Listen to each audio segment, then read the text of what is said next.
Good morning. Welcome to Friday's Early Morning Intuitive Guidance. I'm Dr. Bonnie Nussbaum here with some words of wisdom to start your day off well. And I have to tell you, I have to laugh about that because it does closed captioning on this thing. And when I go back and watch it, my name is posted right on this thing. And every single day, excuse me, I'm an Uber frog this morning. The closed captioning spells Nussbaum 8 ways to Sunday. It is hilarious what they come up. The most fun one I saw was NOSBOMB.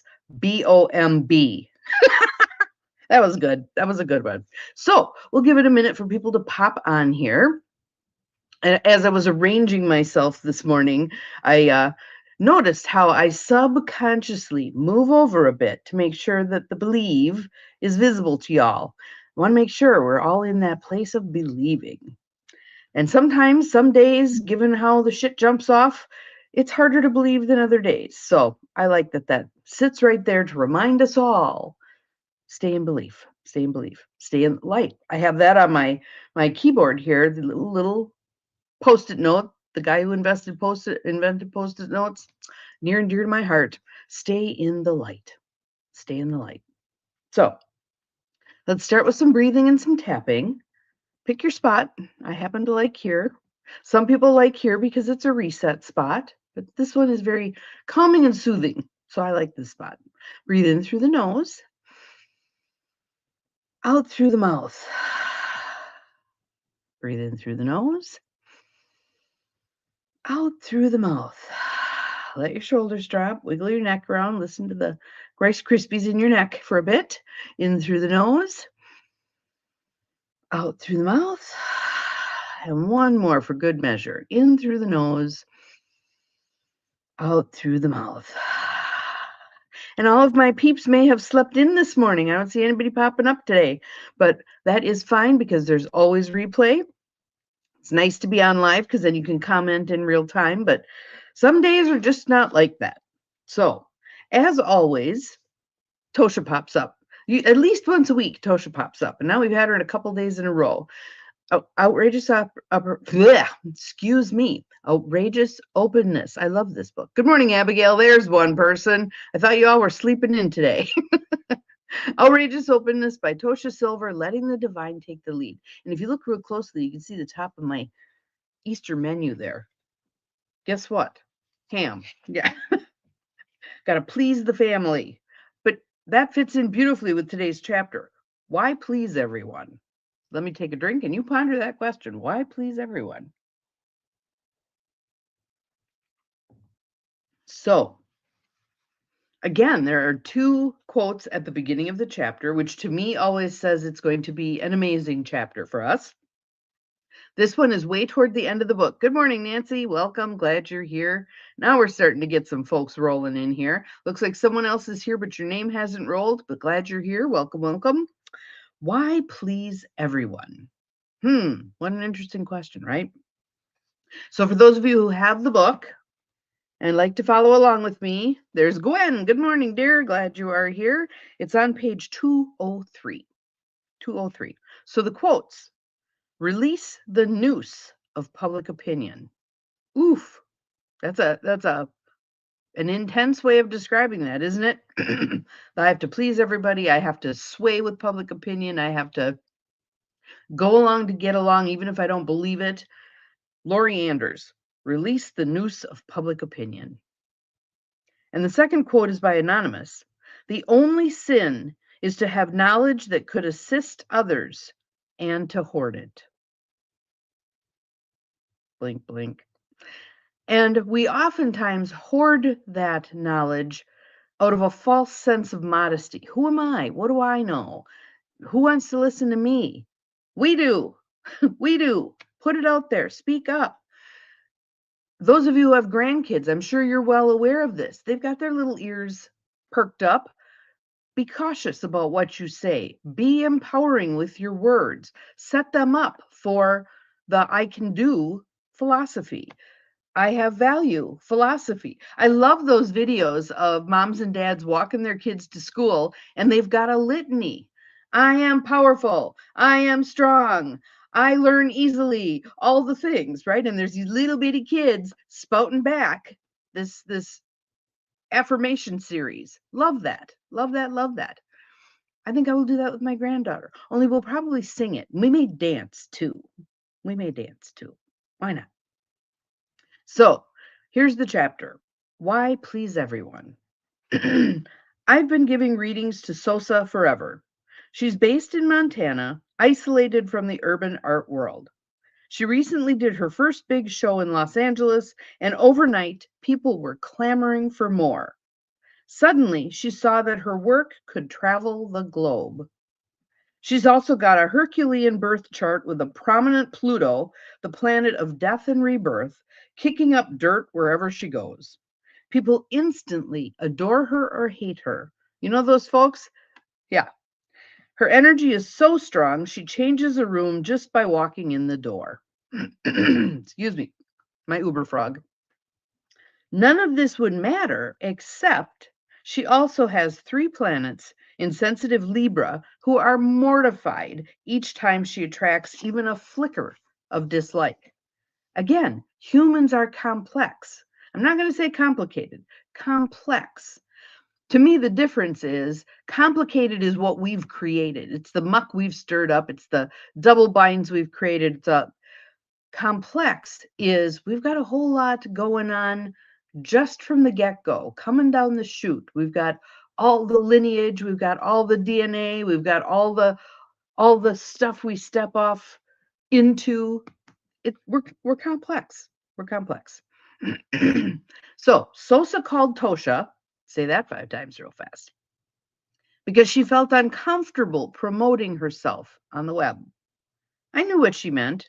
I'd rather get 3 root canals in one day than do any kind of hard sell promotion many marketers advise. Much of it just makes my stomach hurt. But there is another way. And I'm going to put a title on it, The Divine Feminine Way. The Divine Masculine Way is that searching. I'm going to hunt down the people who are meant to see the stuff that I have to offer. I'm going to do a hard sell. I'm going to have my funnel. I'm going to do my webinar. I'm going to create the sense of urgency. The sale price only lasts so long, blah, blah, blah. Or there's the Divine Feminine Way. I open to receiving those who need what I have to offer. I allow the universe to bring me who I'm meant to have. Now, that doesn't mean that we don't go knocking on doors or we don't do presentations or we don't do that stuff, but it's a whole different energy. I know the people out there who are meant to receive what I'm bringing through from spirit will find me. So she says, if you trust that you have something of value to offer, you want to tell people as an act of love. In fact, if you have something that can benefit them, it can even be misguided selfishness to not share. I think a couple things are going on there. One is whatever it is we have, we tend not to value.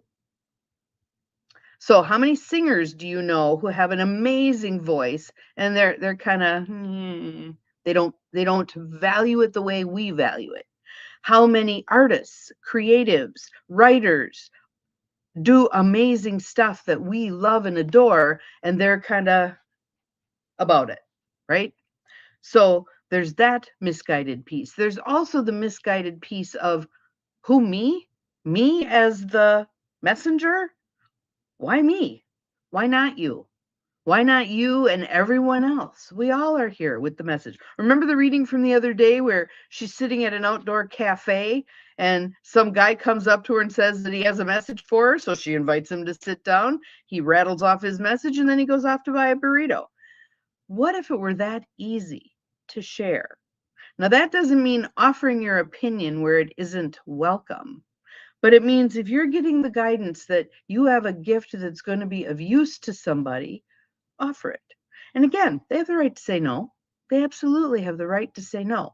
But let me give you an example. If you're standing on the dock and someone's in the water flailing around and you're holding the ring, is it not misguided to not throw them the ring? If you've got something. So one that I can think of for myself is tapping. Tapping is such a useful gift, right? And when I'm around someone who's anxious, Let's say they're about to walk out on stage and give a speech. Let's say they have to do a presentation for a group and they're just not comfortable with public speaking. I will teach them to tap right then and right there.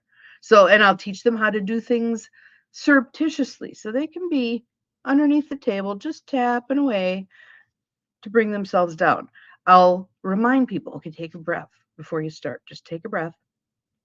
And whenever you need to, look over at me and I'll take a breath, and then you can take a breath.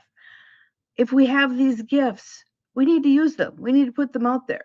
It's like having the fine china that you leave in the hutch for other than 4 times a year, the major holidays. Bring that stuff out. Use it. Use it. Enjoy it. Flowers. Buy flowers. Put flowers on your table. I love flowers. So, moving on. She says, the other day I flashed on Sosa's soul, painted in bold jewel-like colors, like the hues of Mexico or South America, where she's often gone. Vivid, turquoise, fuchsia, purple, gold. But then there's her cautious Libra, always muting everything, hoping to create inoffensive, soft, delicate pastels. Get those bold colors out there. Paint outside the lines. Well, this chick is so totally not pastel. Sosa's work genuinely rocks people to their core, but she had a false, useless modesty that kept the world from knowing. I suggested she make her website, do some social networking, and let her ship set sail. She could say, here's some words, grab them if you like them. I call divine order into my work. In the right time, in the right way, let my offering become available for the good of all, to all who need to be guided to me and to know. Just a simple offering, just a simple offering. If she centered in her heart and used divine order to beckon and invite those who needed her, they would surely come. There are charts that are restrained and delightful, like small clay pots of perfect violets on a sunny window ledge. But Sosa's energy was meant to be larger than life, a flamboyant and reluctant bird of paradise, arcing toward the sun. And when she owns her true energy, the earth itself will breathe a long, deep sigh of relief. So, how many of us have been told we're too much? We're too loud, we're too busy, we're too this. I mean, grade school was my perfect example. Bonnie, come over here. Bonnie, sit down. Bonnie, come away from the window. Bonnie, quit talking. There was just no place for my energy in school. And that's one of the reasons I did not like school. And I didn't necessarily do that well. I think I graduated with like a 3.2. I was capable of way more than that. But it bored me. I wanted to talk to people. I wanted to do the deep dive. I'm still the person that when I walk in the room, the people who like to keep things superficial scatter. Because here comes Bonnie. She'll ask you about how you're doing, and then she's going to go, how are you doing? And some people don't want to talk about that. So, what about for you? Are you that bird of paradise, or are you the little pot of violets? And either way, are you something in between? And regardless, you bring something to the garden. You bring something to the garden, and all of that has value in the garden. Think about a pot. What do? We have the thrill, the spill, and the fill. That's I think that's how that one goes. We need all of them to make this beautiful pot, right? We need all of them. Be who you truly are. If you're one thing and you try to be another, it just doesn't fly, does it? When we try to be the best someone else, I remember who was that said, it was Oprah, I think. I think it was Oprah, that the more she tried to be the best Barbara Walters she could be, the worse she did. The more she tried to be the best Oprah she could be, the more successful she was. Be who you are. Be who you are. So, on that note, today is a great day to go out and practice being who you are. I'm sure you will have some opportunities. Let's see how it goes. Love to hear in the feed what you notice. Let's see. This weekend. Yeah, I'm here this weekend. I'm just trying to keep track of when I'm here and when I'm not. But usually you can count on me being here every day. So, have an awesome day. We'll see you again tomorrow. And remember, as always, you are capable of far more than you think you are. Bye-bye.